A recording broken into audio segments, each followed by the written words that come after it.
Hey, so if you're using Calendly and your availability is not showing, like your booking page looks empty or no time slots appear, yeah, don't worry. This is a common issue, and it's usually easy to fix. In this guide, I'll show you step by step how to solve it in 2026. First thing, check your availability settings. If you haven't set working hours, Calendly won't show any time slots. Next, confirm you're using the correct event type.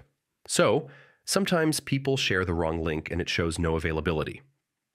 All right, check your connected calendar. I mean, if everything is marked busy in Google Calendar, Calendly won't show any free slots.